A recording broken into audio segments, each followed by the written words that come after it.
Hi, I'm Christina Warren, Senior Tech Analyst at Mashable, and this is the Galaxy S4.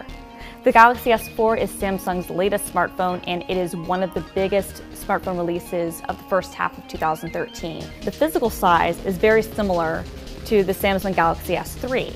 Now that makes a lot of sense. The Galaxy S3 is one of the most successful smartphones. It's right up there with the iPhone in terms of popularity. Samsung has made a lot of adjustments to this phone, and they've added a ton of features, both with the software and the hardware. A few standout features are some of the changes they've made to the overall user interface. So as you can see here, when I pull down my notifications bar, you see a remote control. That's because this has a built-in infrared port, and it can actually be used as a universal remote to control your TV.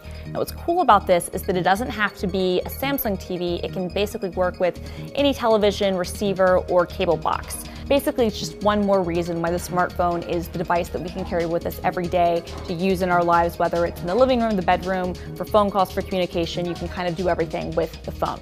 In addition to having the IR port, it also has NFC, so conceivably you can do mobile payments, although that's going to depend on what carrier supports what, different things with different banks and different things in different countries. Samsung is touting in a couple of other features having to deal with the sensors, notably Air View and Air Gesture. In apps such as Flipboard, when you hover your finger just above the screen, additional content preview.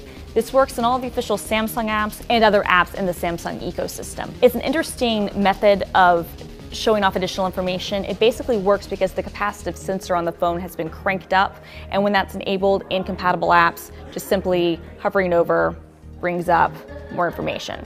It's kind of cool. Air Gesture is basically what it sounds like. You're able to use gestures to do things with your phone. For instance, in the official web browser, you can swipe between tabs by simply swiping from side to side. You can also scroll up and down simply by using your finger. One of the biggest things with the Galaxy S4 is the camera. And I think this is really where the product shines and really comes together. It has a 13 megapixel camera on the back and a 2 megapixel camera on the front. The top part of the screen, you've got a picture-in-picture mode, and the second screen can be displayed here. Again, it's a gimmick, but I could see how this could be useful. For instance, if you're trying to do video conferencing or trying to do a video, I could see that actually being really useful. All of these camera modes work with both video and still, and you can actually take still photos within the video as well.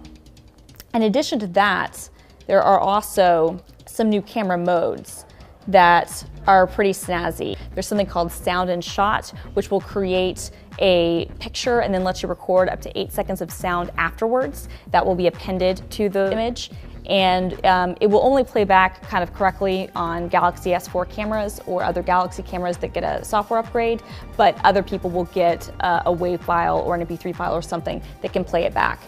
There's also an option they're calling animated photo. Basically, this is Cinemagraph, and it's similar to the app for iOS and Android. Basically lets you animate only one part of the video, of the image, and keep the rest of it still. And then the final output is actually a GIF file, so you can actually then embed that however you want. Samsung has a lot of other features too, including an optical reader that also includes a translator and works with S-Translate. So if you're holding up text written in another language, it'll translate the text. It will also work with business cards and lets you scan business card information and directly go to the contact book. There's a lot to like in the Samsung Galaxy S4, maybe a little bit too much. My only real criticism of the device is that because there are so many features baked in and there's so much to discover, I feel like Samsung might maybe overplay their hands. I would have rather seen the company focus on maybe 3 standout features rather than throwing, nearly a dozen things into the mix, so that those 3 things could all work really well and be really intuitive. Having said that, from a pure spec perspective, this is immediately going to be one of the most powerful smartphones on the market and will certainly contend nicely against the HTC One and any other phone out there. As we said, this is certainly going to be one of the big smartphones for the first half of 2013 and probably going into the rest of the year, and this is going to be the Android phone to beat.